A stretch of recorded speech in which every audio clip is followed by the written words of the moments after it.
and then is subsequently contaminated by an outside contaminant, that if you then do a test, it'll be difficult to know whether you're identifying the contaminant or the degraded specimen. Sustained. We've already Right. broached this topic. I assume there'll be other witnesses to this issue. Right.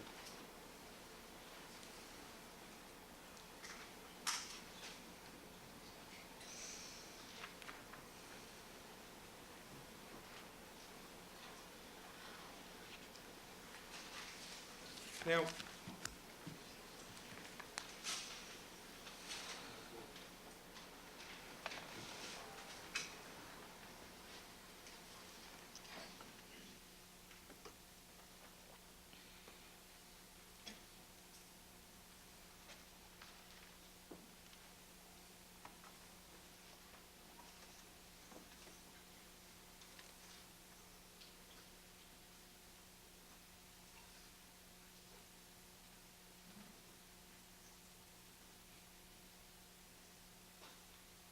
Mr. Scheck, what board is that? Exhibit number 162. Thank you. Likely the same demonstration.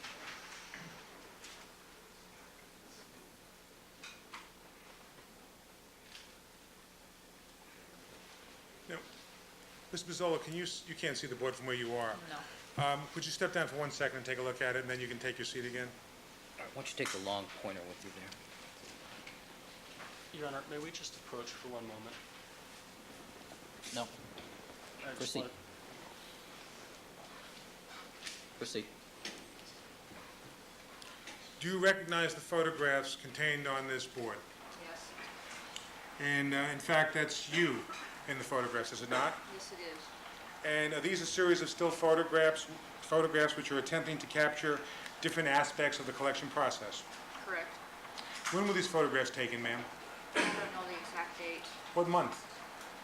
To tell you the truth, I don't know. Well, was there a time when you were taken out by the prosecutors in this case and asked to do a demonstration?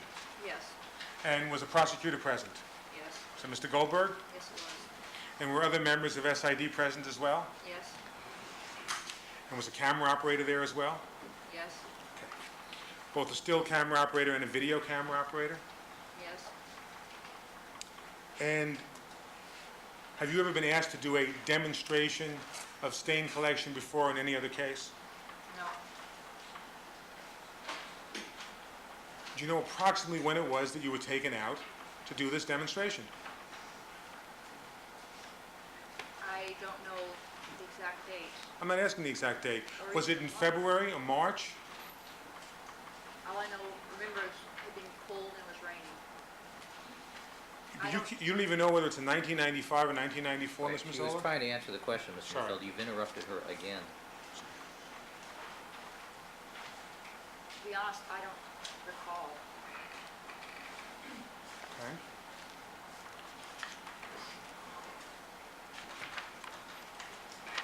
Now, aside from Mr. Goldberg being present and a still photographer and a video photographer, were there other people present? Yes. And did they assist you or at least give you instructions during the course of this demonstration? Your Honor, I'd object to that. Vague. Who else was present besides Mr. Goldberg and the camera operators?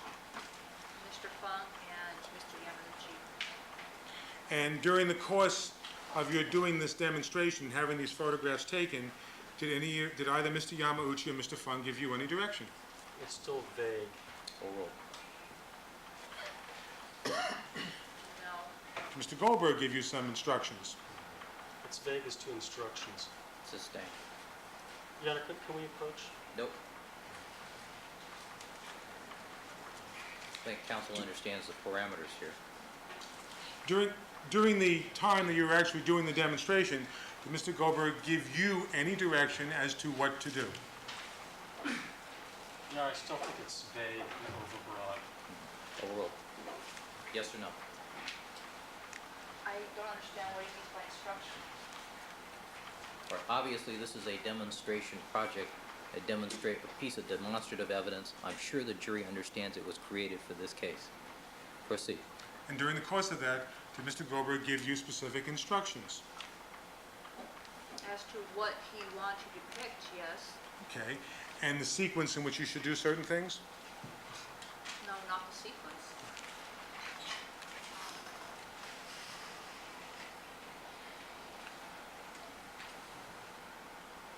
All right, Now, Mr. this- Neufeld, would this be a good spot? Sure. All right, ladies and gentlemen, we're going to take our break for the afternoon. Please remember my admonitions to you. And we'll reconvene in about 15 minutes. All parties ordered to return in 15. Good afternoon. You're reminded you were still under oath. Mr. Neufeld, you may continue. Thank you. Ms. Mazzola, again, calling your attention to the collecting a stain demonstration board with the still photographs on it. Would you agree, Ms. Mazzola, that the still photographs depicted, shown on this board, because they are still photographs, don't capture the continuous motion involved in the entire process of bloodstain collection? It's argumentative. That's correct. And when you first set out to do this demonstration for Mr. Goldberg and the prosecution, did the prosecution attempt to record this demonstration with a videotape as well? Yes. And the video was shot at the same time that the still photographs were taken? Yes. And it was your job during this videotape demonstration to act out the role of the criminalist collecting bloodstains? Yes. I mean, this wasn't a real case, right? No. Okay. I'll put this down now.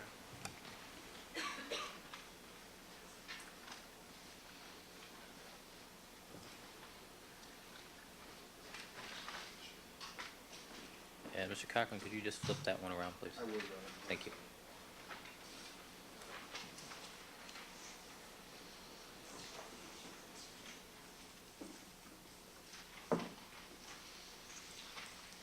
Now, Ms. Mazzola, SID has its own still photographers, correct? That's correct. And SID even has personnel who can take videotapes as well, right? Sustained.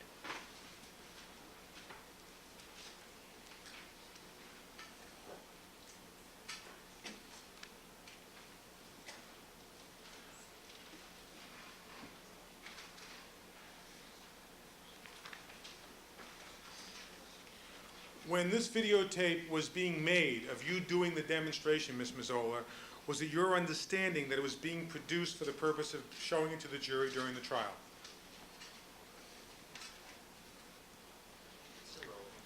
Overruled. That was a possibility. I don't think they came right out and said it would be shown. It was a Ms. possibility. Mazzola Wait. said... Okay. Let her finish the answer. I thought she had. I apologize, Ms. Mazzola. Go ahead. Be my guest. No, is there more? No.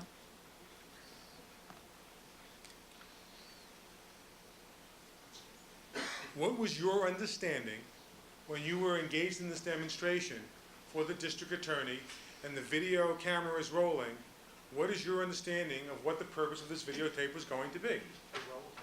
Overruled. That it might be shown to the jury.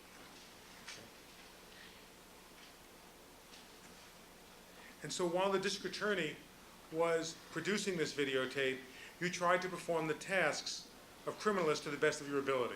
Is that correct? That's correct. And knowing that the videotape was meant to represent the process of bloodstain collection as practiced by you, you also tried to make it as realistic as possible, did you not? Yes. And is the tape, have you seen the videotape? No. Now, while you were performing the demonstration, I'm sorry, withdrawn.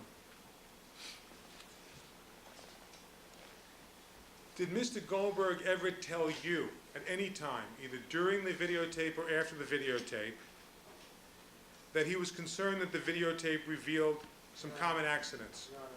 Sustained.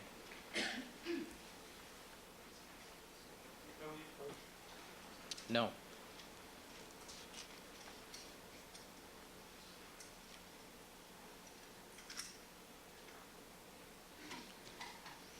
Did Mr. Goldberg or any prosecutor ever tell you that it was important to convey to this jury how simple bloodstain collection is? Overruled. You can answer the question. Was that ever said to you? Not to show how simple it was, just to show the procedure. Did any prosecutor ever express to you the importance of conveying to this jury that it is a simple procedure? Asked and answered. Overruled. It is a simple procedure, I but didn't ask that. that was not the main issue. Okay, I'm not asking what was the main issue. Was it a secondary issue that was conveyed to you by the prosecutors that they wanted to show or suggest to the jury As that this was counsel, secondary, tertiary, I mean, where are we gonna go with this? Was it discussed by any prosecutor with you to show that how simple a process was? No, I don't believe so. Proceed.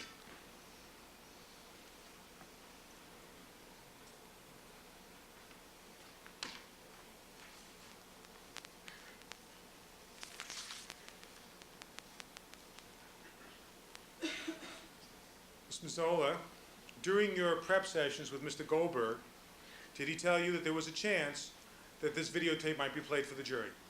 Asked and answered. Overruled.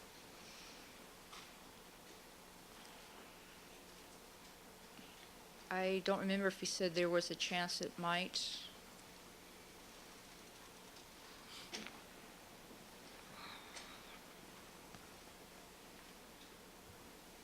Are you aware of the fact that on the videotape, you are depicted dropping swatches? Yes?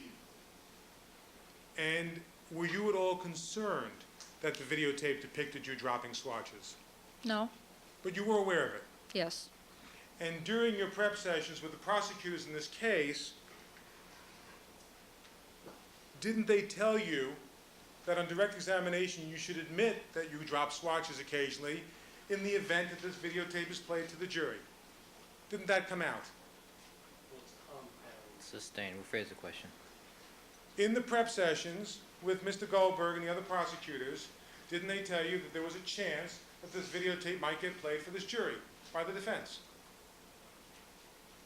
Yes, there might be a chance. Okay. And you also knew that on this videotape you are depicted dropping swatches, isn't that correct? Yes. And during the prep session with Mr. Goldberg and other prosecutors, was it discussed that you should readily acknowledge occasionally dropping swatches at crime scenes? I don't know if they brought it out in the prep sessions. Well, do you recall on direct examination Mr. Goldberg asking you about whether you drop swatches? Yes, Overruled. I believe so. Well, during those prep sessions, you said some of them lasted as much as 5 hours? It was not a continuous 5 hours. I understand that, but you said some of the sessions lasted overall as many as 5 hours at the prosecutor's office. Is that right? I was at the prosecutor's office for upwards of 5 hours, but not talking to them the entire time. On different days. Right. And on some of those days, they would ask you questions that they intended to ask you once you took the witness stand, did they not? Yes. Right. Well, was one of the questions that you discussed during those prep sessions a question involving you dropping swatches during a crime scene collection?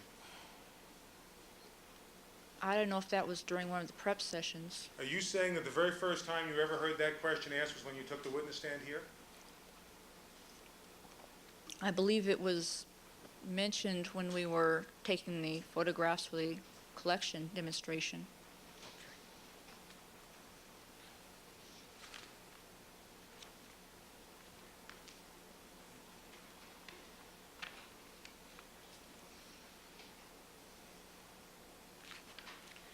This time, Your Honor, I would like to play the videotape. All right, let's mark it. What's next in order? 11:17.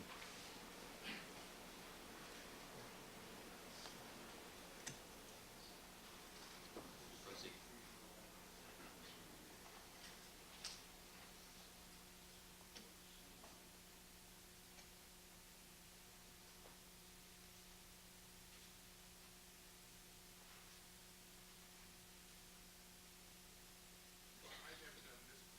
One of the jury, so there may be a couple of times where I asked to go back and slow it down, and please indulge me a little bit. Well, you've seen your colleagues.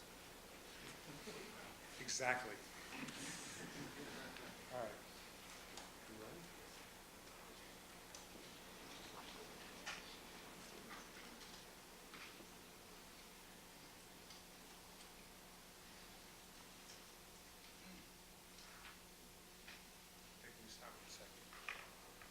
By the way, did you notice the date at the beginning of this?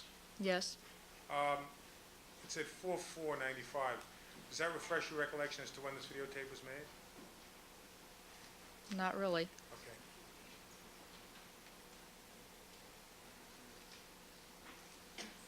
Okay, go ahead.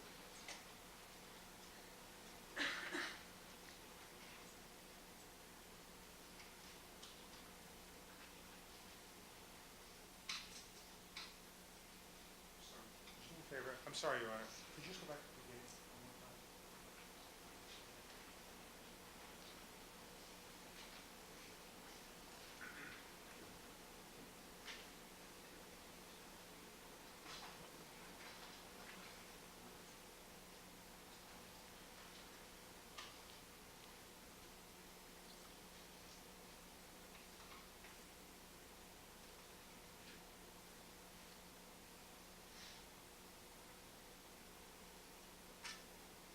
Can I stop there a minute?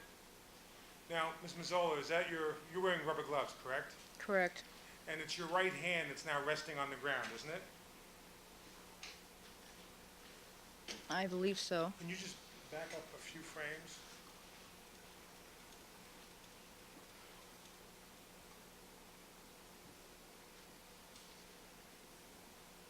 That's good. Thank you. Is that your right hand that's resting on the ground? Yes. Would it be fair to say that the ground there outside on the street is dirty? Yes. I want to describe, unfortunately, Mr. Neufeld, since we don't have a real-time counter, and if you're going to isolate particular items, you're going to need to describe them, either print them Fine. or describe them. This is the 1117A. Okay.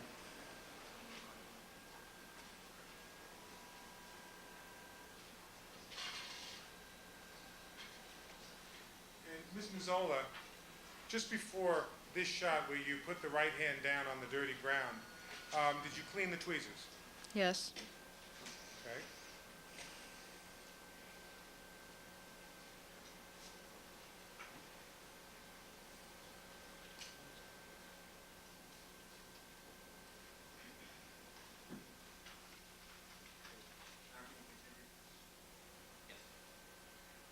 And now, Ms. Mazzola, stop again.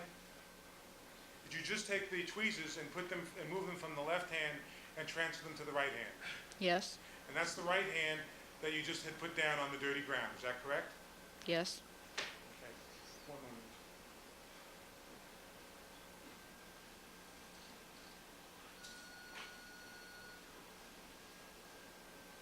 Okay, continue.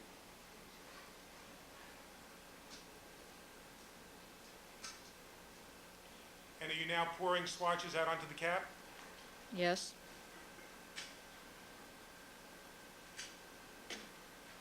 Up, you freeze there for a second. And could you just go back about 10 frames? Or 5 seconds? Right there. Now, at that particular moment, Ms. Mazzola, was a swatch about to fall out of the cap and you prevented it from falling out by catching it or bringing your right pinky into contact with that cap? I don't know. If one was going to fall out, I would have just let it fall. Well, can you back up a second? Just a little bit more. Okay, now can we just show that little sequence in slow motion, please?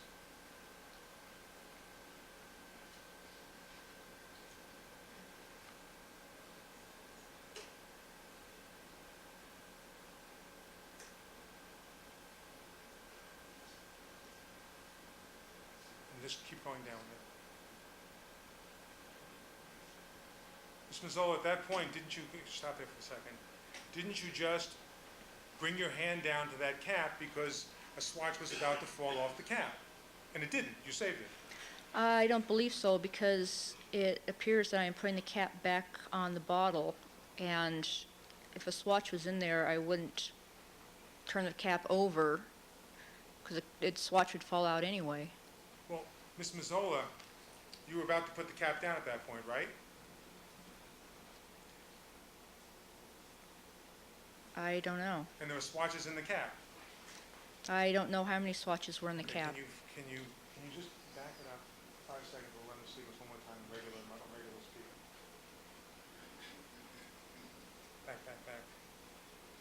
back a little more.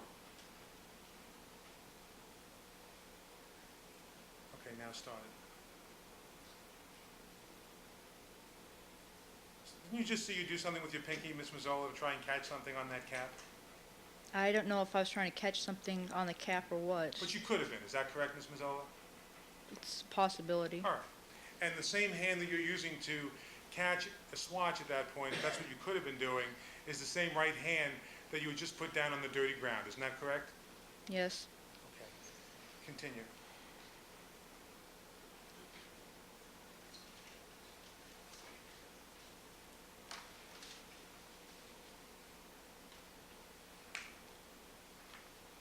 What you're doing now is you're making the control swatch, That's correct. item number 5. Correct.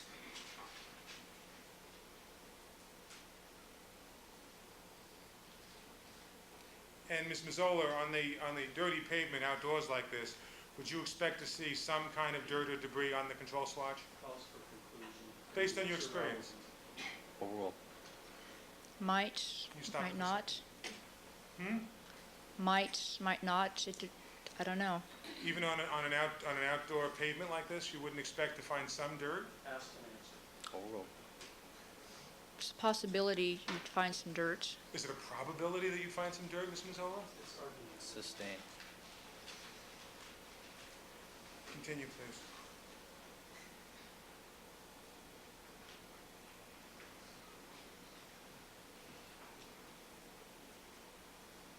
Now, when you put the plastic bag in the envelope at that point, you folded it over to seal it, didn't you? Yes. And that would retain the moisture in it, wouldn't it? It would help keep the swatch from slipping out. Hold on 1 second, please.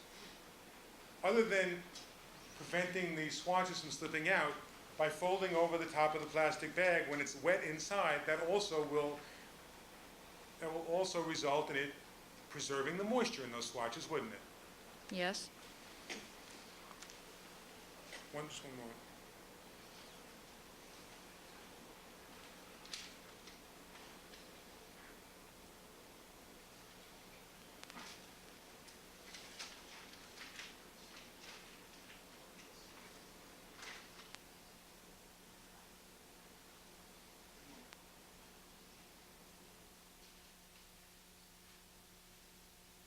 Back up.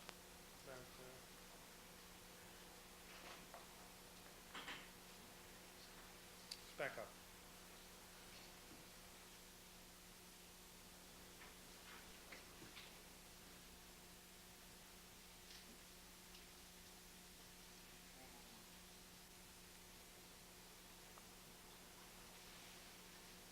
Okay, now go forward a little bit.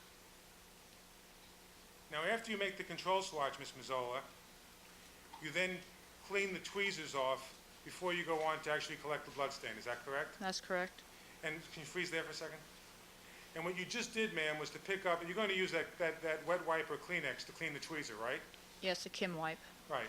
And you just picked up that chem wipe with the same right hand which you've been resting on the dirty concrete, correct? Yes. One moment.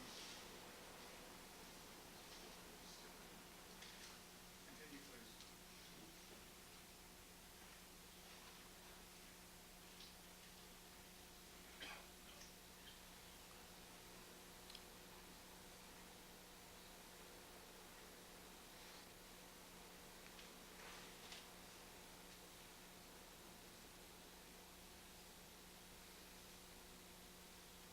Stop.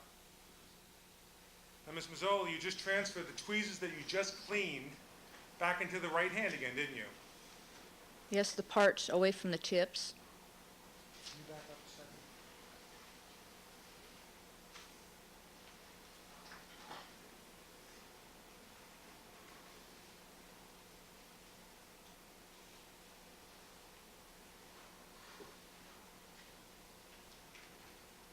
Okay, go forward.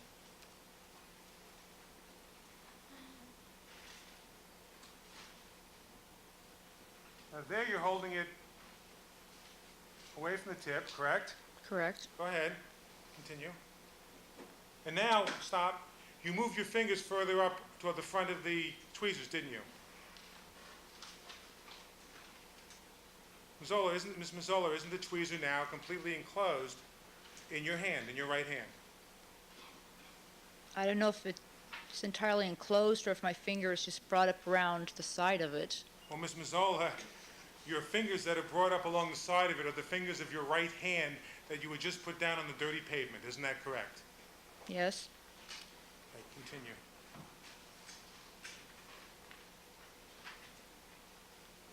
Now you're pouring more swatches out of the bottle, correct? Correct. And are some of the swatches falling to the ground and missing the cap? Yes? Stop a second.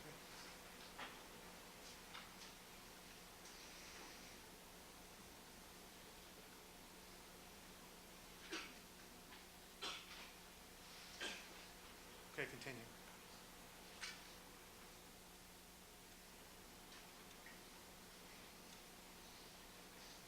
Stop there.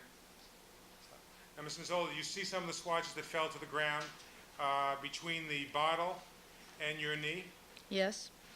And this time, I noticed last time when you took the cap off the bottle, after you took out a swatch, you put it right back on the bottle, didn't you? Last time. Sometimes I do, yes. Okay, but this time you put the cap down, didn't you? Yes? Is that because you considered for even a moment perhaps putting those swatches that fell to the ground back into the bottle? No. You never considered that even for a moment? Never. Okay?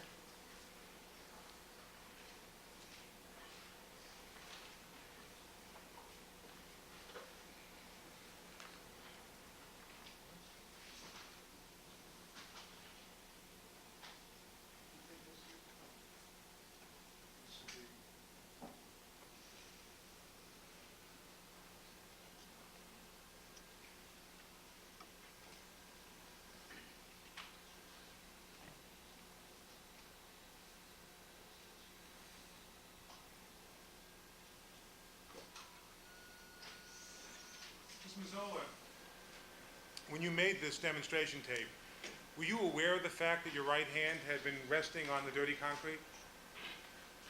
No, I don't Is believe this the so. first time you knew that? Yes. And Ms. Mazzola, you said you did know, however, that you would drop swatches during the course of this videotape, right? Yeah, that's correct. And in fact, comments had been made by others present about the fact that you had dropped swatches. Isn't that correct? Well,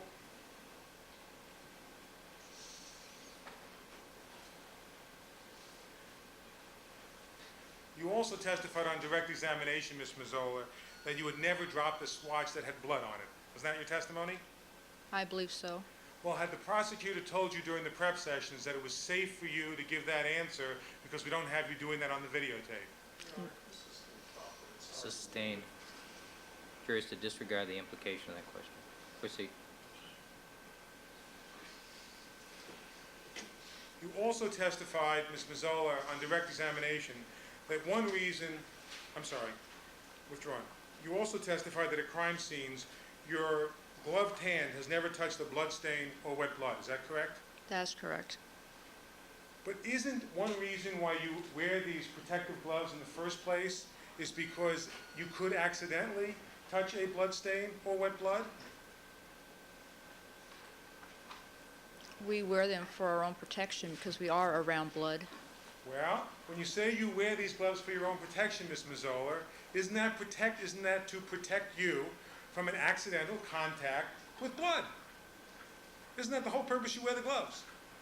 Blood among other things, yes. Okay, so it's anticipated by the people who taught you at SID to wear gloves that accidental contact between a criminalist and blood does happen from time to time. Isn't that correct? Yes. So when you say that you have never touched blood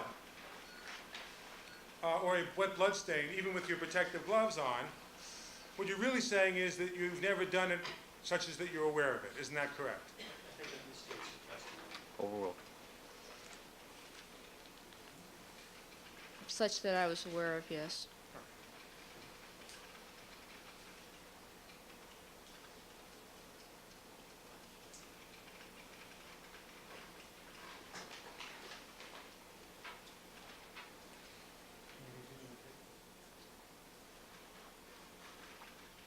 Now this is going to be the swatch of the actual evidence, correct? Correct. Okay, could you stop there? Now, as you see, Ms. Mazzola, do you see the jury can see it too. Do you see the moist area where you had made the control swatch? Yes. And do you see that the moisture has run all the way over to the point where it's actually in contact with the blood stain? I don't know if that is moisture from the control swatch or the pigment of the concrete itself. Ms. Mazzola, may we please go back quickly to reverse to show her just the collection of the control swatch.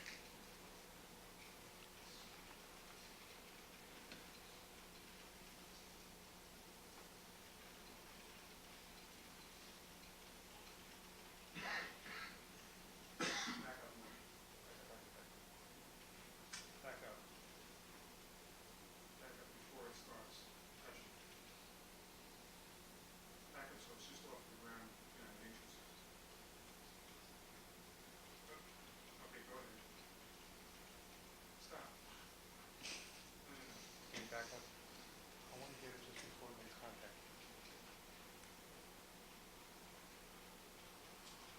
Stop.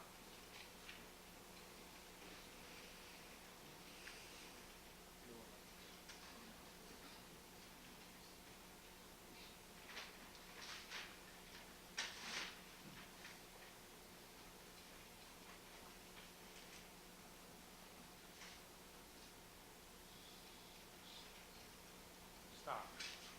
Now that you see the control swatch just as it's about to hit the control area next to stain number 5, would you agree that the discoloration we saw later on when you're actually about to lift the blood stain is moisture from the control swatch?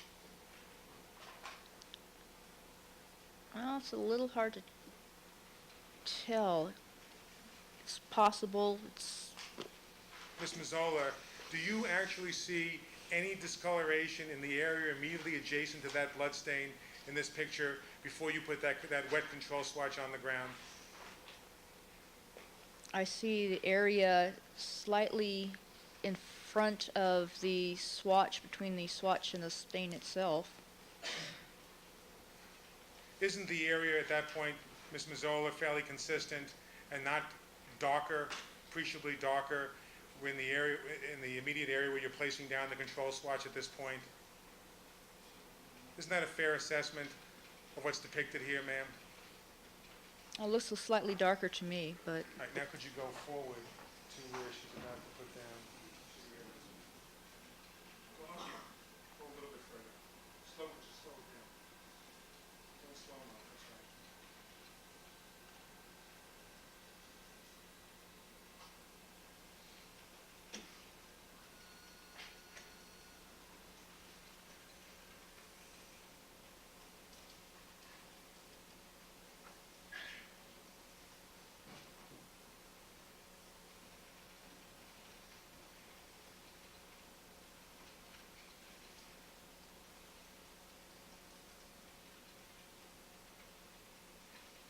Now do you see the discoloration created by the moisture emanating out from the control swatch? yes. And that's a different color than the other discolorations in the pavement, isn't it? Yes, it is. Okay.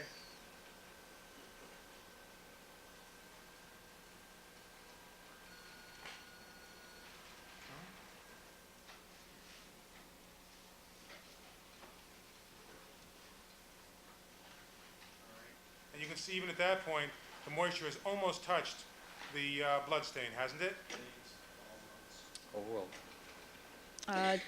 There's still separation between There's the two. still some separation there, okay. Now, go forward to the next place where we're about to collect the evidence.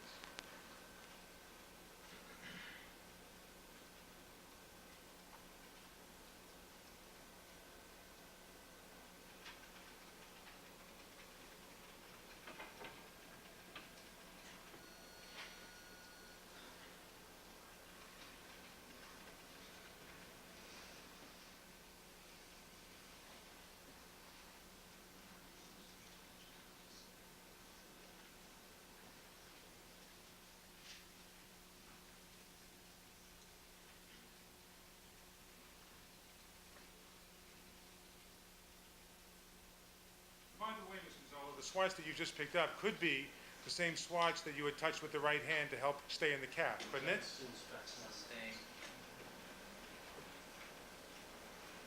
Stop.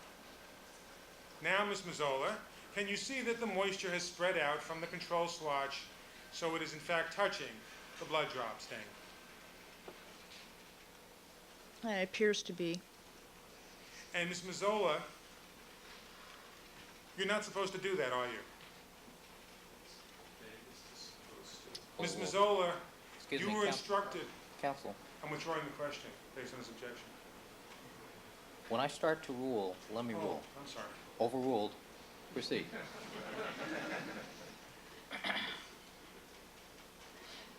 Would you please?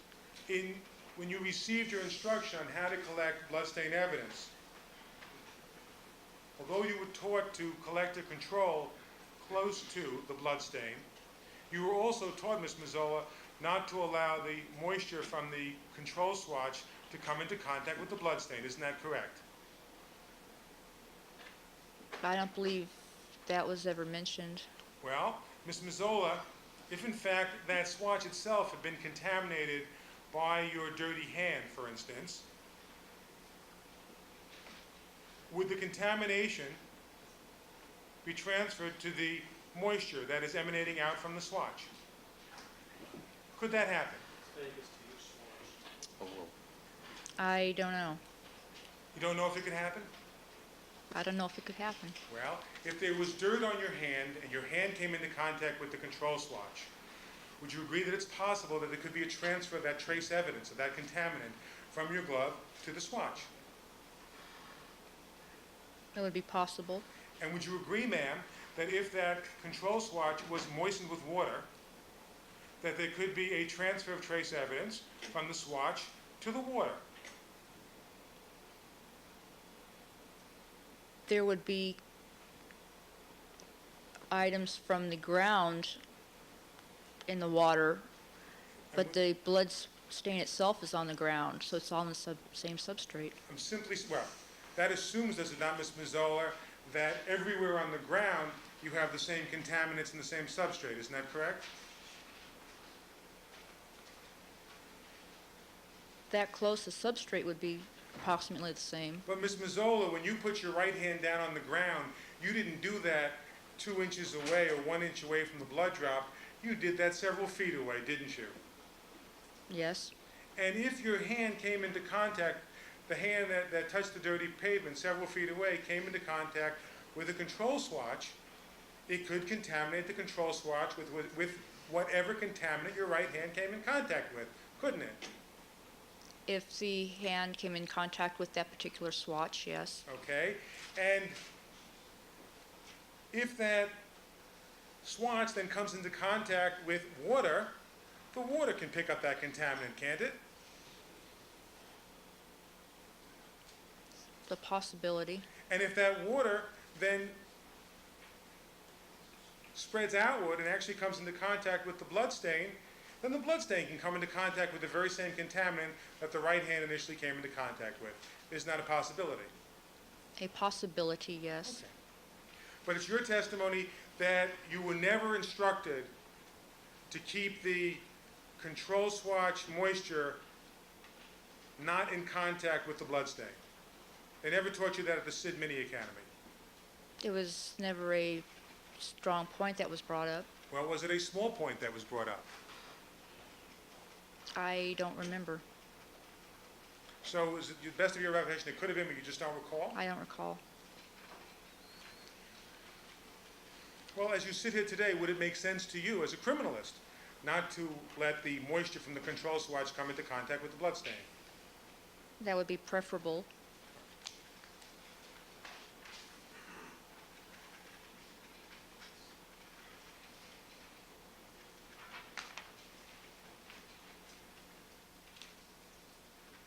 Okay, can you go forward, please?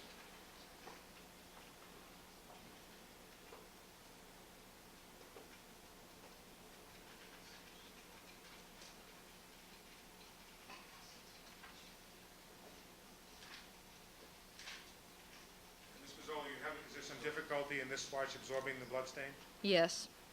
One moment.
Mazzola, did you just move the swatch into the area of moisture immediately adjacent to the bloodstain, where some of the control moisture was?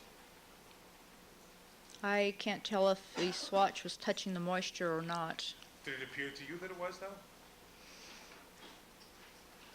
Can you just back up 3 seconds?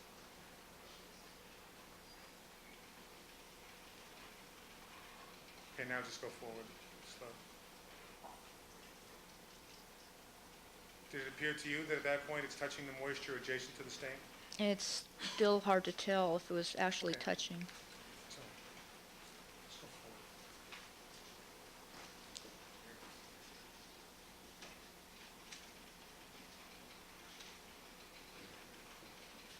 Let's go forward and make a little speed.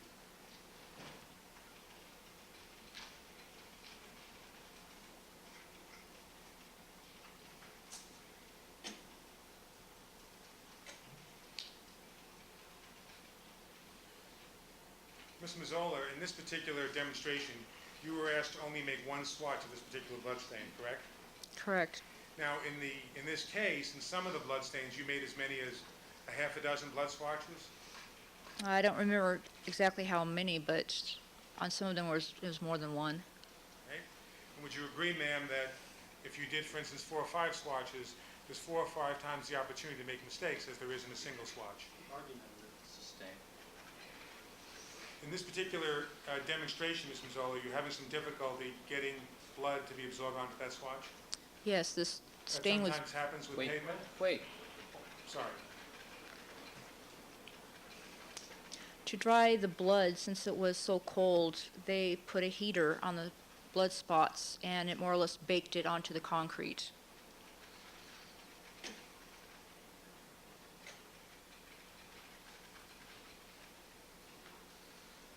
And you're putting it in the coin envelope now? Yes. And the coin envelope is not sealed, is it? No, not sealed.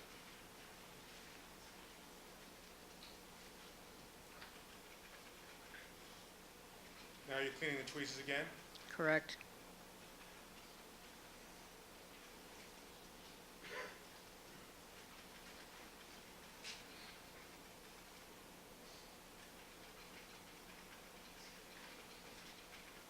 And again, Ms. Mazzola, you're holding the tweezers in your right hand now? Yes. Same right hand that touched the ground, correct? It's my right hand. Yes.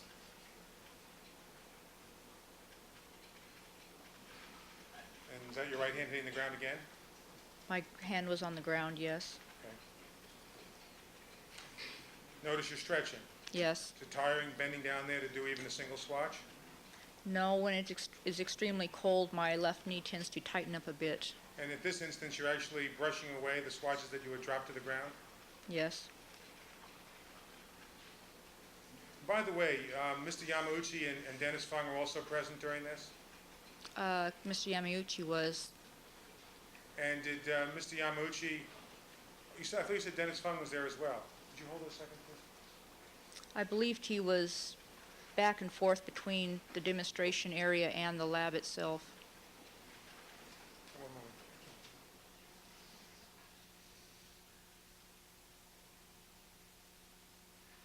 Just back up a second, please. Before she gets it. And when you actually collected the swatch, were your knees on the ground? I believe so. Okay. Can you back up?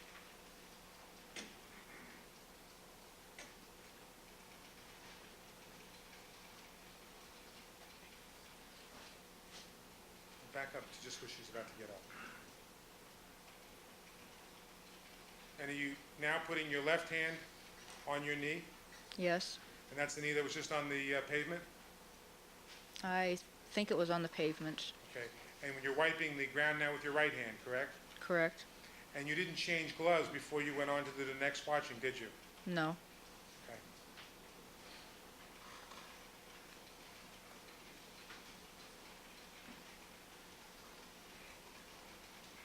Hold it 1 second. You going forward? What are you doing?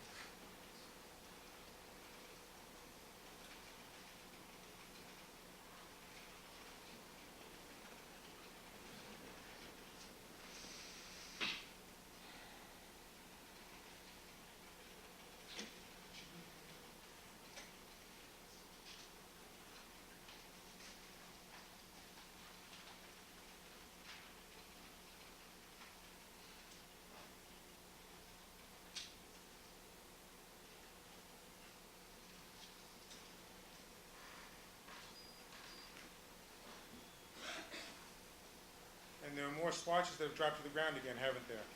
Yes, Again, your right hand with the tweezers is going down to the dirty ground.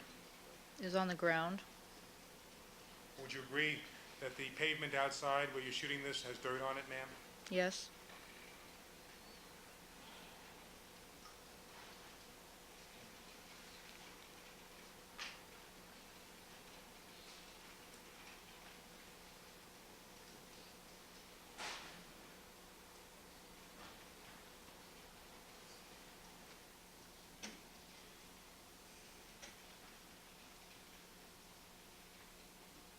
By the way, Ms. Mazzola, just stop for 1 second.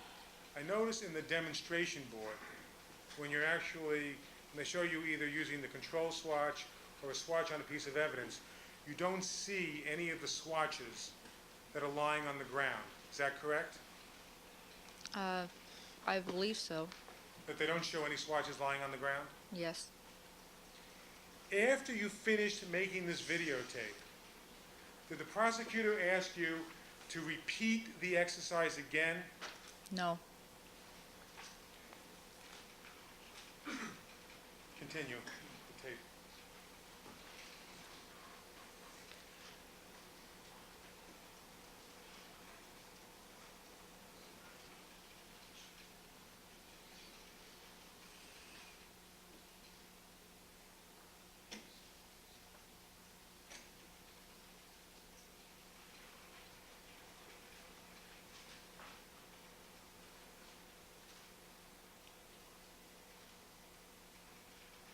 Now, Ms. Mazzola, you now took out a coin envelope, is that right? That's correct. And that's because you were asked to demonstrate how it is that you put documentation on the coin envelope that you're going to put these swatches in, isn't that right? She can describe what she's doing, counsel, not the Fine. instructions. Now, could you just stop a second, back up a little bit? I want you to do this in slow motion. Okay? Just to, go forward now. Now, Ms. Mazzola, when you're going to, please just stop for 1 second. When you are documenting a coin envelope in the demonstration, do you put down the item number? Yes. And when you put down the item number, do you use the number sign before the number? Sometimes, yes. Okay? And do you also on the coin envelope write down your initials as the person who is collecting this item? Vegas to videotapes. Overruled. I don't believe I did in this. Was that what you were taught to do, Ms. Mazzola? I can't remember if we were taught that or if it's something we pick up. I'm not sure. Well, if you pick something up because you learned it from more senior criminalists at the first crime scenes that you attended, that would be one way of learning this information, correct? Correct. Another way of learning it would be because somebody at the SID Mini Academy explained to you that this is the way to do it. Is that correct? That could be another way. Either way, you are learning to do something a particular way. Isn't that correct? Yes. So the question, ma'am, is, were you taught one way or the other that when you are collecting an item, as you are in this picture, to write down your initials as well as the item number on the coin envelope?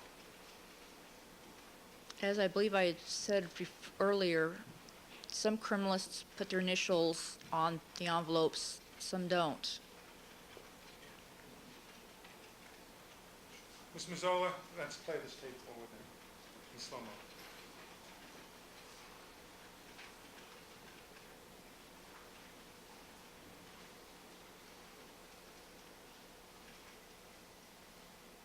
Just bring it up at regular speed until she's about to start writing on it.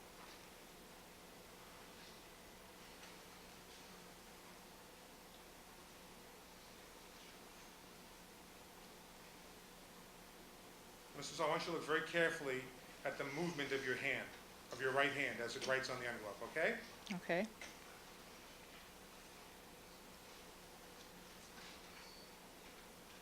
Since you can't see what you're writing, you have to just look at the movement.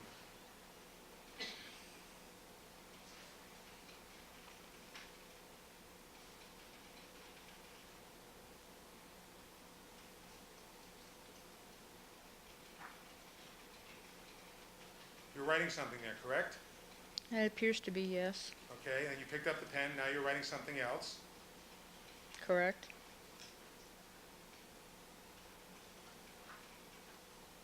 And now you picked up the pen, now you're writing something else. Correct.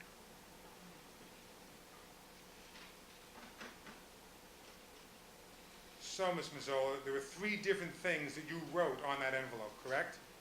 It appears that I have the coin envelope and the plastic envelope. They're together. Ms. Mazzola, did you write 3 different things with your hand in that down position? It appears so.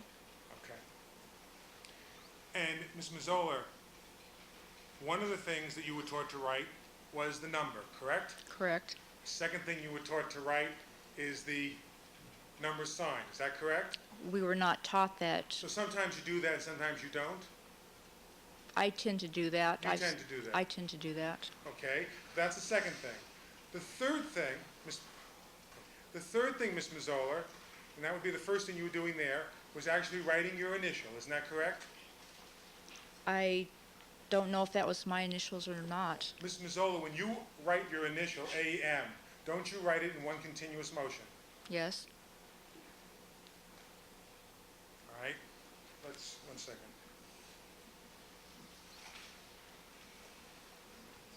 Continue. Let's continue regular speed. Now, by the way, Ms. Mazzola, you wrote out the envelope to put documentation on because that's a standard practice of yours, correct? Correct. Yet on the demonstration board, there is no photograph of you actually filling out the envelope, is there? I don't know. Can you just freeze it 1 second? Would you agree, Ms. Mazzola, that it's an important step for a criminalist to document the item that he or she is collecting? Yes. And it's important for purposes of identifying an item, is that right? That's right. And it's also important for maintaining or beginning the chain of custody, isn't that right? Yes. Now take a look at the demonstration board, Ms. Mazzola. All right. Would you agree that even though you say that this is an important step in the process, that there's no photograph showing you documenting the coin envelope on this demonstration board? There doesn't appear to be.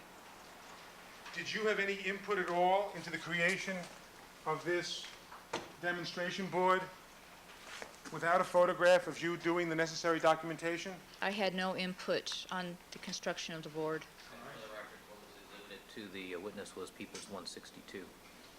When you saw the board, you said the board had been shown to you prior to your testifying in this case, hadn't it? I had a quick look at it, yes. But when you had a quick look at it, Ms. Mazzola, did you say to the prosecutor, wait a second, you're missing one important aspect of the bloodstain evidence collection process, namely the documentation of the coin envelope?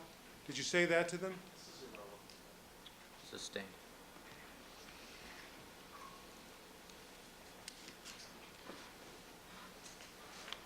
Can you go forward, please?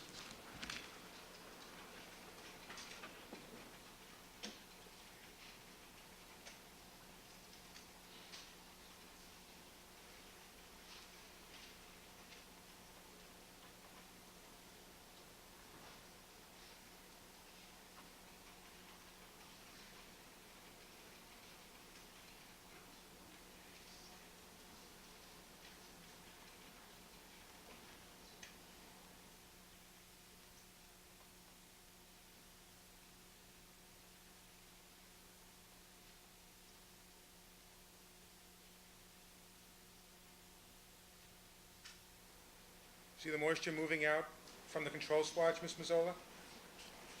Yes. You see it, hold it, you see it coming into contact with a portion of the blood stain that moves out in an arm to the right? It appears that it is. 1 second. Just back it up a little bit, please.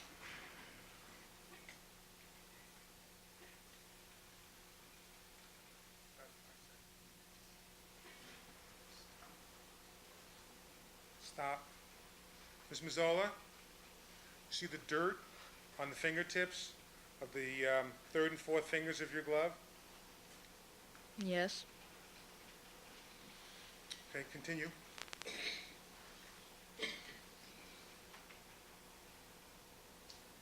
stop. Now, Ms. Mazzola, do you see that you've now turned the tweezers around? So the tips are right in the middle of that palm of the glove with the dirty fingers? I can't see which way the All right, could you back tips it are up again for just a few... facing. Could you back it up for a few seconds, please?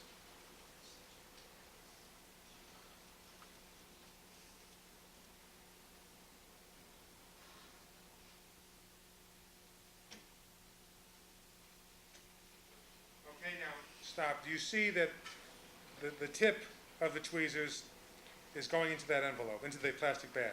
Correct. Now go forward in slow motion, please. And now do you agree it is, stop. It is now the tip of the tweezers which has gone back into your hand. The tips would not be in my palm area because they're extremely sharp. Well, Ms. Mazzola, I'm not suggesting that you were cutting yourself or sticking yourself with the tweezers, but wouldn't you agree that it's possible to simply take the tweezers and hold them like this in your palm without cutting yourself? Well, it's speculation. Oh. Isn't it possible you can do that, Ms. Mazzola? Not those type of tweezers. You're saying that those type of tweezers are such that you cannot hold them like this without cutting yourself? Is that your testimony? Unless the tips were around the bottom of your hand, I can't see how you could hold the entire tweezers in your hand without getting poked. Well, Ms. Mazzola, if you have it simply resting in your hand like this, and the point is down here, near the bottom of your palm like this, you wouldn't necessarily poke yourself, would you? If the tips were below your hand, yes. If the tip is actually resting on your hand, such as I'm doing with my pointed pen, I'm not poking myself, am I? It's not the same, counsel. I understand that, Your Honor. But am I poking myself with this? The tips of the, Sustained.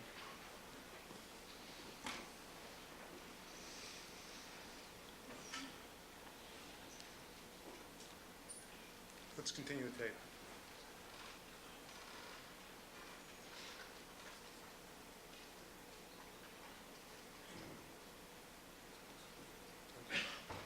Almost done.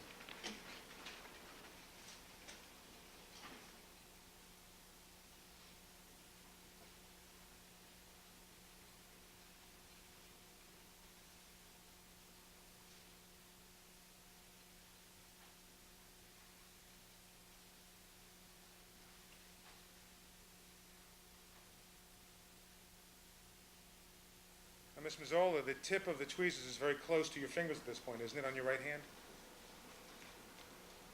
Even if the actual tip itself isn't touching, you were pretty close to the edge on that, weren't you? Pretty close to You were within a half inch or quarter of an inch of the tip, weren't you, Ms. Mazzola?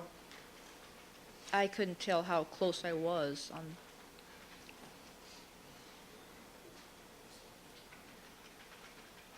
Drop of the swatches there, Ms. Mazzola, is that correct? That's correct.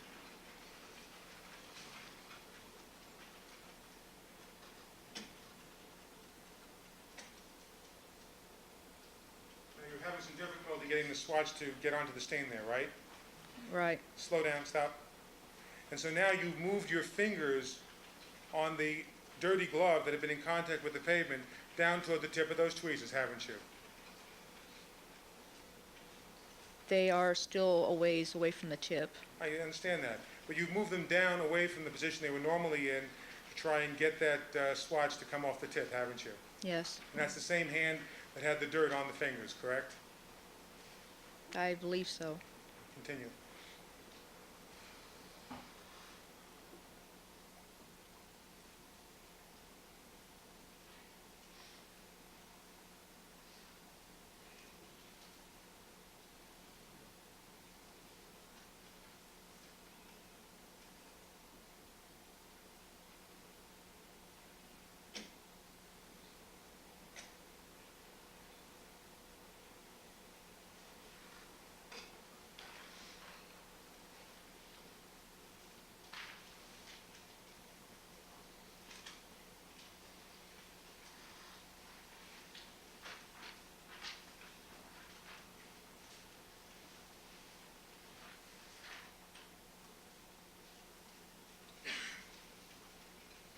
Ms. Mazzola, between the collection, now you're collecting item number 6, is that right? That's correct. And between the collection of items 5 and item 6, you never changed your gloves, did you? That's correct. And is the reason you never changed your gloves because no one at SID ever taught you to change your gloves? They don't need to teach you when to change your gloves. You change your gloves periodically. Well, did anyone at LAPD, SID ever teach you to change your gloves between the handling of different bloodstains? No.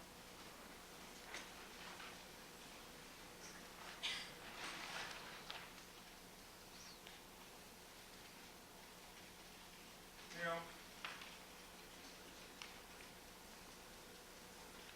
you said that one of the procedures that you had been taught, thank you, that one of the procedures that you had been taught at LAPD was to put some scale in the photograph, such as a tape, such as a ruler, to indicate the size of the actual blood stain, correct? Sustained.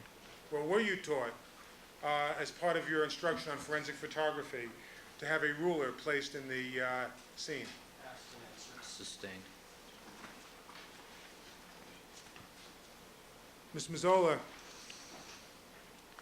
did you use a ruler when doing this demonstration to indicate, for purposes of documenting the stain, the size of the stain? Overall. No. And did you not do that because the prosecutors didn't tell you to do that? I didn't do that. No one told me not to. All right.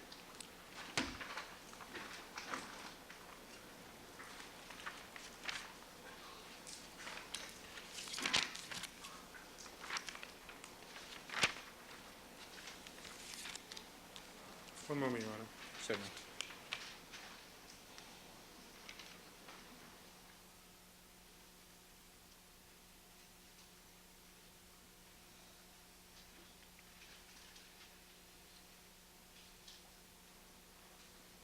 Ms. Mazzola, how many crime scenes have you collected bloodstains at since June 13th, 1994?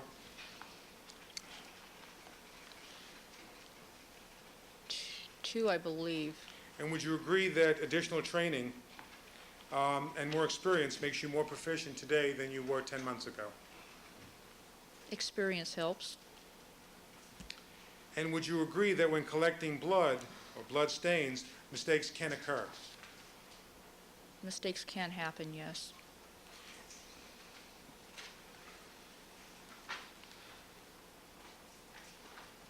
And would you agree that when collecting blood stains, especially in evidence that's going to go out for DNA analysis, that the criminalist must understand how, in the course of making different mistakes, DNA could become degraded?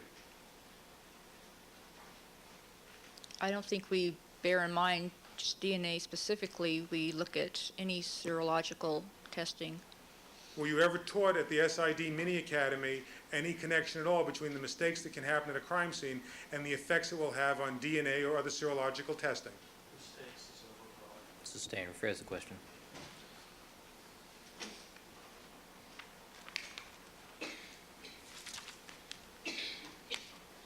Now, the wet swatches, Ms. Mazzola, were placed in the truck in brown paper bags. Is that right? That's correct. Does the LAPD SID unit have a written procedure for storing biological evidence in the van? I do not know. Well, there's a refrigerator in the van, isn't there? Yes? Did Fung instruct you to put the bloodstained swatches in the refrigerator? Overruled. No, he did not. And you didn't see Fung put them in the refrigerator, did you? No. Would you agree, Ms. Mazzola, that, or were you aware of the fact that the refrigerator worked at least some of the time? I was aware that it worked some of the time, yes. And that it would work for several hours before eventually the battery going dead? I wasn't sure how long it would work. Well, had you ever been aware of the fact that it did work for more than 1 or 2 hours? I don't remember if I ever found that out. You didn't find out how long it did work for? No. Well, would you agree, Ms. Mazzola, that even a few hours of keeping wet blood swatches in a refrigerator is better than not keeping them there at all? Sustained. Well, Ms. Mazzola, you said that you had been told by people at LAPSID that heat can have some effect on bacteria growing on the blood swatches. Isn't that correct? Sustained. Counsel, I assume there's some other witness who's going to testify to these effects. One moment, Your Honor.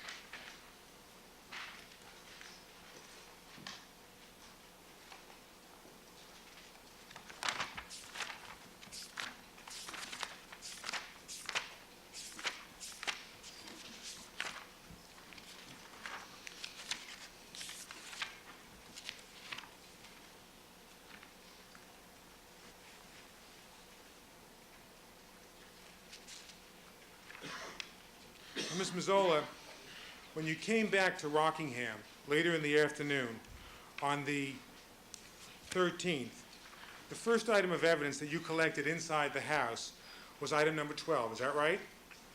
I believe so, yes. And item number 12 is more than a single drop of blood, isn't it? If I remember correctly, it is. In fact, it is 3 drops of blood, isn't it? I'm not exactly sure how many. Well, the other drops of blood that you, or blood stains that you collected from the driveway that day, they were all individual drops, were they not? Yes. And weren't you taught, Ms. Mazzola, that whenever you have distinct drops, even if they're close together, that they should be collected in separate packages? That was up to the discretion of the supervisor.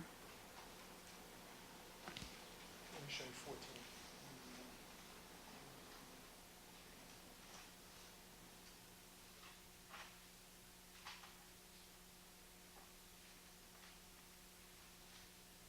Ms. Mazzola, did you receive a handout from the SID unit entitled Collection and Preservation of Body Fluids? You have it? I might have, I don't remember. Next in order would be 1118, 1118. show you this.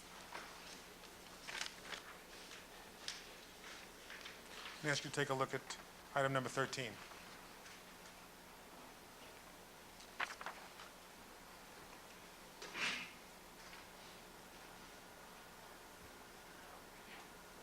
Okay. By the way, Ms. Mazzola, also look at this.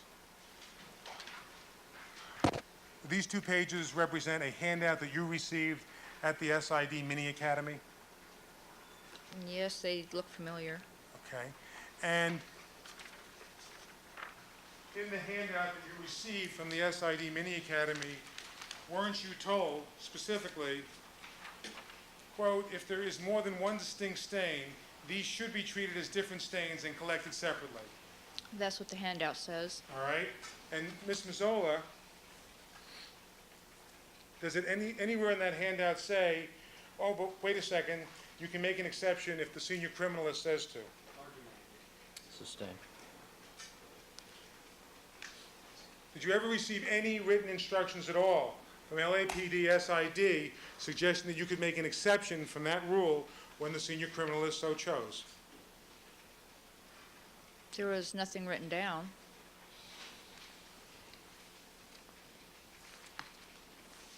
In fact, even on the demo board that we just looked at, Ms. Mazzola, items 5 and 6 are only several inches apart, aren't they? I believe, well, what do you qualify as several?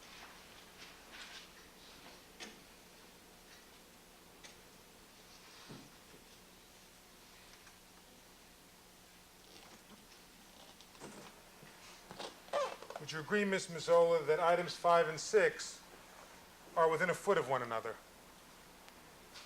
They could be within a foot, yes.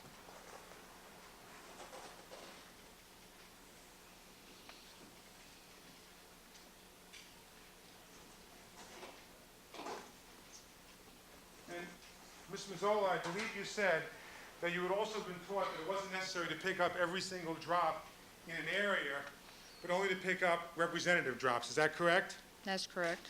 In fact, other than the 3 drops that you saw in the foyer, where you picked up item number 12, weren't there some other small drops in the vicinity that you didn't bother to collect?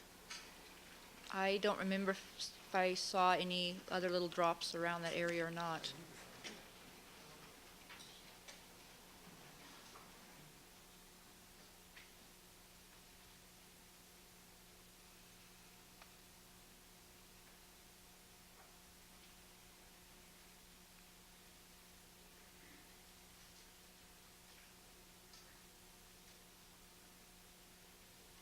But you would agree, ma'am, that there were at least a few drops in that foyer area where you collected number 12? Yes. And Ms. Mazzola, I believe you said that from looking at the drops outside, one could not tell which direction they were going in. Isn't that correct? I did not look at them as to try to determine directionality. I don't have any experience in that field. Well, did Mr. Fung in your presence say that they had any particular direction? Sustain.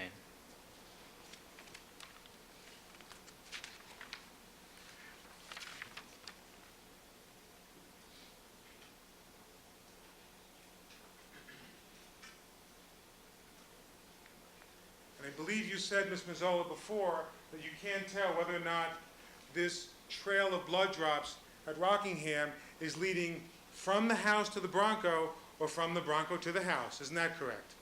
Yes. Just for foundation for the next question. That's what she said.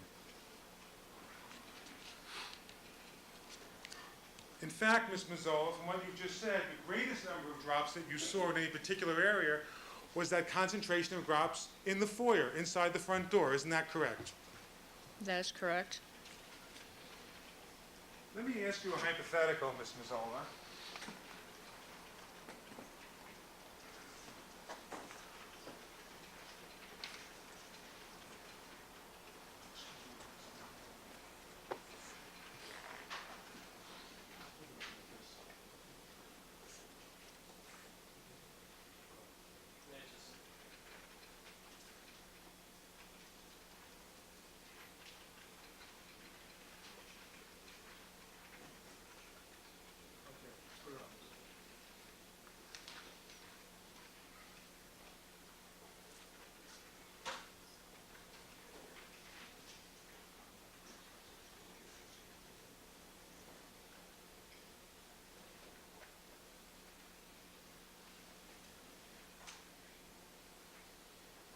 Ms. Mazzola, as a criminalist, have you learned that when a person initially cuts himself or herself, you bleed more profusely, and then as clotting occurs, the bleeding dies down?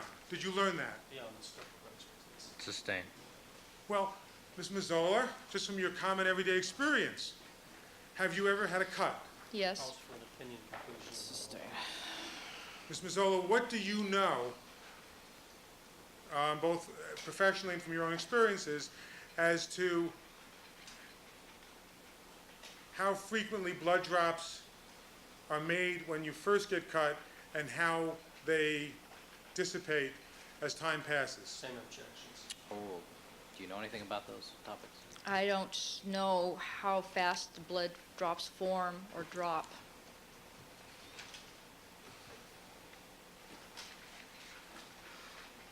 Well, let me ask you this hypothetical, Ms. Mazzola.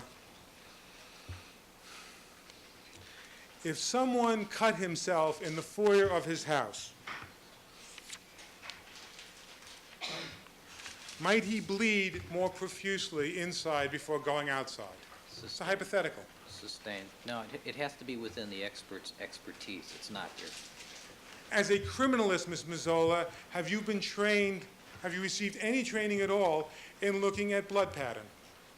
Any? A very little bit, not much at all.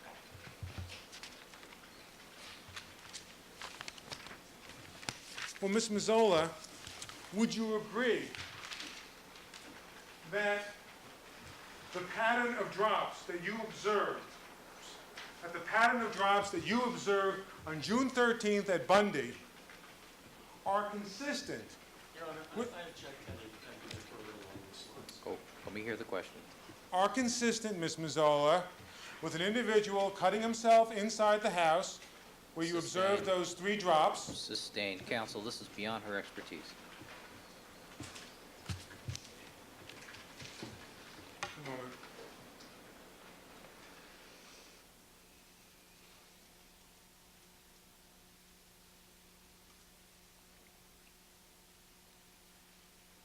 Next in order then, we'll pick this up. 11:19.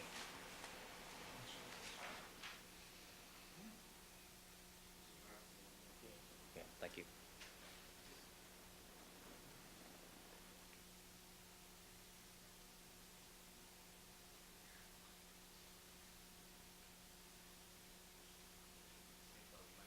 Wind it up. All right, one moment, Your Honor. No, go ahead and finish your thought.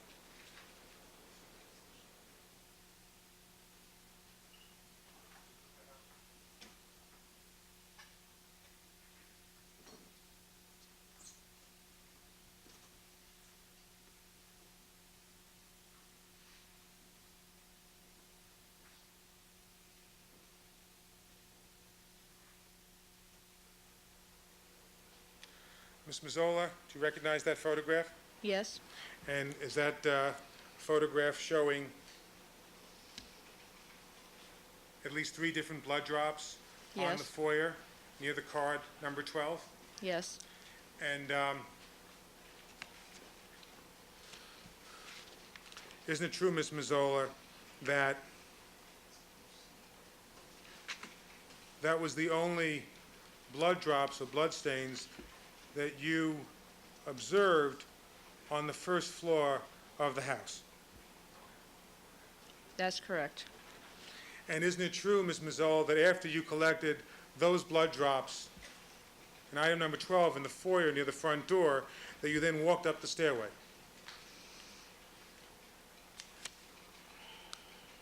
I believe we started going up the stairs, yes. And you examined the light carpet on the stairs? Yes, And as you examined that light carpet on the stairs, there was absolutely no blood stains seen there at all, right? I did not observe any. Well, you were looking, weren't you? Right, And wasn't Dennis Fung looking? yes, And he didn't say he observed any either, did he? that's correct. And you were not only looking for blood drops at that point, you were also looking for dried flecks of blood as well, weren't you? Anything that was red, And you didn't see anything that was red on this white carpet ascending all the way up the stairs? I don't remember what color the carpet was. Well, was it light-colored, ma'am? It was light, yes.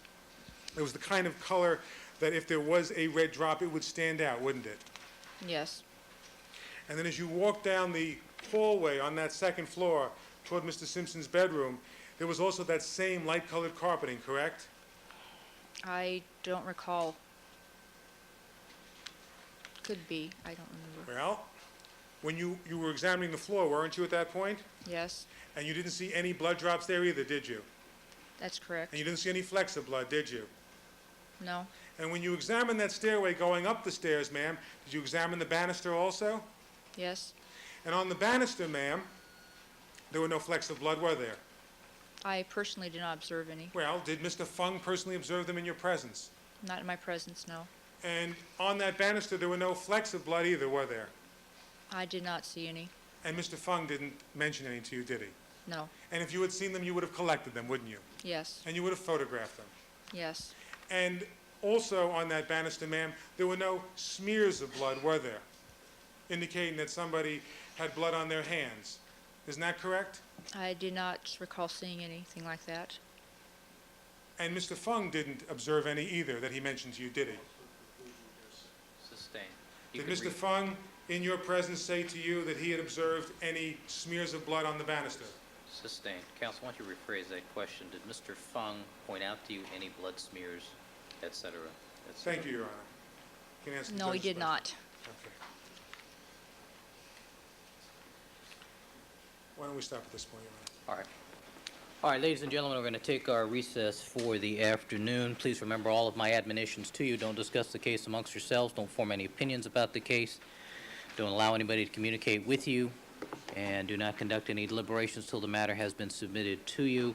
As far as the jury is concerned, we will stand in recess until 9 o'clock. I'll see counsel as soon as the jury has departed. June the 14th, and you wanted the reports of her activities for some particular reason. Yes, Your Honor. At the hearing on August 23rd, Ms. Mazzola testified that she had personally participated in the processing of the now dried swatches on the morning of June 14th with Mr. Fung at the laboratory. This morning she suggested for the first time, Your Honor, that on the morning of June 14th she did not participate in the processing of evidence in this case with Mr. Fung, Immediately. but instead spent the morning before she went to the print shed doing paperwork on another case. That was her testimony. I'd like to see this paperwork that she claims that she was doing in the evidence processing unit during the 2 or 3 hours that morning before she went to the print shed. I mean, I frankly don't believe her, and I think that I'm allowed to challenge her credibility with regard to that representation because it contradicts her testimony at the August 23rd hearing. And I want to see if this paperwork which supports her claim. All right, what I'm willing to redact it, by the way. I don't. under 1054.1, what part of that statute applies to this particular report? One moment.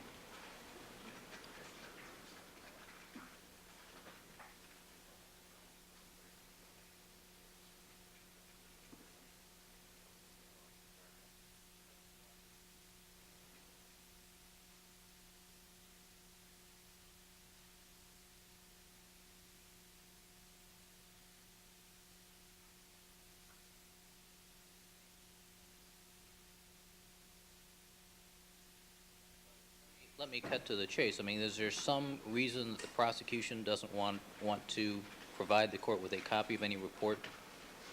Your Honor, I don't have a copy in my possession at any rate, but the only reason that we're objecting to it is because I just don't believe it falls within any of the discovery provisions. And I think that the prosecution's interests have been hurt by over-compliance with discovery. It has not worked. It has not served our interests. It has not sped the case along. And I think that it's in our interest at this time on every discovery issue to try to see that we are not required to do anything more than what is mandated under the discovery law. And that is my position. So it has nothing to do with this particular report. I haven't seen the report. I don't know how it could be located. It simply has to do with not wanting to provide discovery beyond our discovery obligations. Your Honor, it's not discovery as if I'm trying to find out the actual information about some other case. I don't care about the other case. It could all be redacted. But what she said on August 23rd under oath in this courtroom is that she spent the morning of June 14th, before going to the print shed with Dennis Fung, processing the swatches in this case. Today, for the very first time, she contradicted herself on that point, and she said that she wasn't processing specimens with Dennis Fung the morning of June 14th before going to the print shed, because instead she was doing the paperwork on another case. I believe, Your Honor, that I'm allowed to impeach her with that paperwork to the extent that it does not corroborate her sworn testimony here. And it would be a relevant written statement used to impeach this witness. That's what it's for. Well, counsel, isn't this real collateral, and haven't you already gotten the benefit that you've got one statement here and another statement today that contradicts that statement? I mean, haven't you got the impeachment value out of that? No. 1 second, Your Honor.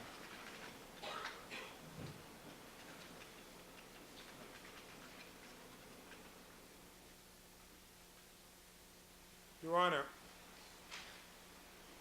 this witness has been suggesting on many different areas in this case that her testimony on August 23rd was inaccurate because she hadn't had time to really think about it. Whereas now that she's had more time to think about it, her testimony at this trial should be given greater weight. And what she's saying on this particular point is it should be given greater weight because she now remembers that morning, for the 2 or 3 hours that she was there, that she was preoccupied doing paperwork in another case. All I want to do is see that paperwork to see whether or not it corroborates her bald-faced claim that she made before Your Honor this morning, that that's what she was doing. I think in light of the fact that it is a flat-out contradiction from her testimony on August 23rd, bearing in mind that she's going to say that what she said on August 23rd should not be given any serious consideration by the jury because she didn't know what she was saying, that I should be entitled now to impeach the claim that she made this morning by showing her that there isn't this paperwork to support her claim that that's what she was doing during the morning. All right, how do we get around 1054.1? Under what category does that fall?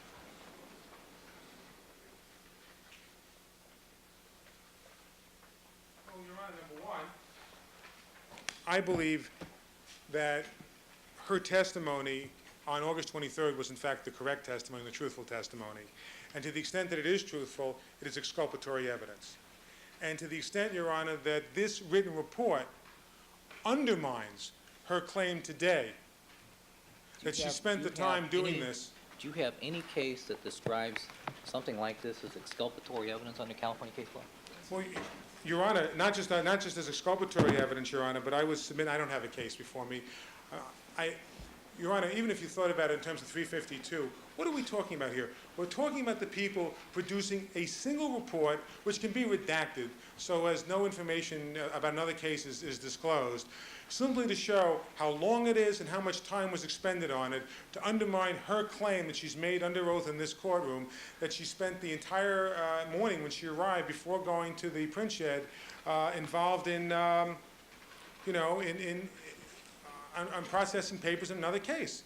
It just doesn't make sense. And I should be entitled that much leeway. That is not a collateral matter, Your Honor. I'm not going into proving the other case. I'm simply going to prove, Your Honor, that her testimony at August 23rd was the truthful and correct testimony, and her testimony today just wasn't credible. That's the purpose of it. And I also think under the same section, Your Honor, it comes in under subsection F. It's a relevant written or recorded statement of this witness. She is the one who made the recorded statement. Keep reading. It's about something the prosecution intends on producing. That's the modifier. All right, I'll take your request under submission. My tentative ruling is to deny your request. Bring me something that says that you're entitled to it. All right? Well, yes, there's a second matter, Your Honor. And, yes. I asked on Friday, or Thursday, I asked the prosecutor to simply produce in court for my cross-examination of Ms. Mazzola the actual evidence that she collected on the 13th and the 14th. Her evidence, okay, which means the coin envelopes and the bindles. And the people last week said they would think about it, and they told me this morning they've decided that they're not going to bring it in here. And I believe that I am entitled to confront this witness with the actual evidence that she collected in this case. And that's what I would like to do tomorrow morning. So I would ask the court to instruct the people to produce in court tomorrow morning the actual items, which would be the original coin envelopes and the original bindles. Okay. Mr. Goldberg? Well, Your Honor, the problem is that, of course, there are several problems. One of them is that we are talking about biological evidence, a lot of which has not been tested. For example, on our chain of custody boards, we only have the items that were tested. We tested item number 6 and item number 7, but the prosecution did not test 3 and 4 at this time because obviously we've had to prioritize and the laboratories are inundated with the amount of material that we've given them.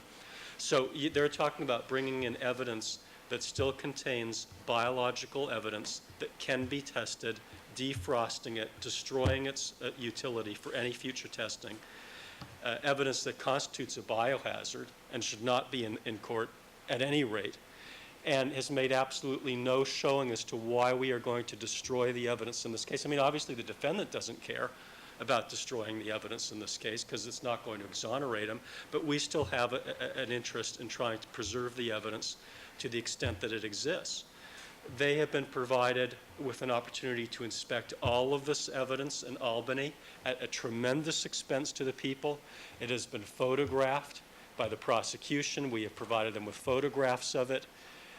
They have had the opportunity to inspect it on a variety of other occasions at an enormous expense and burden to the people. Well, rather than saying all evidence that this witness collected, is there anything in particular that you need, Mr. Neufeld? Well, yes, Your Honor, but let me just, well, it's the items of the bloodstains that were actually collected by Ms. Mazzola and at Bundy and at Rockingham. That's what we're talking about here. Those are the items. Let me just say two things. How many items? Which specific items from the property report?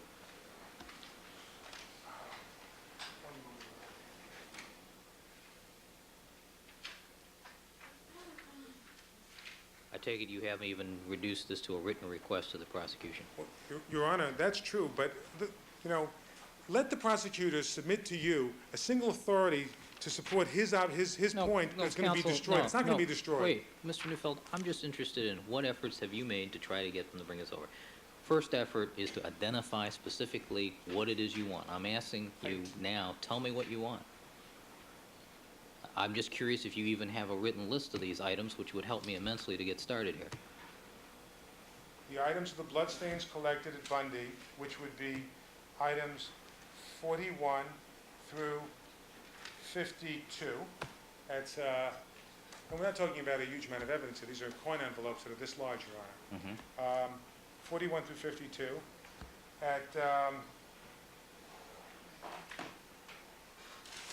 Rockingham,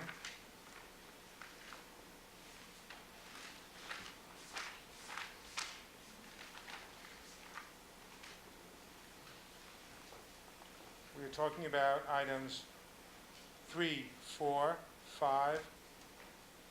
I'm sorry, I'm sorry, Your Honor.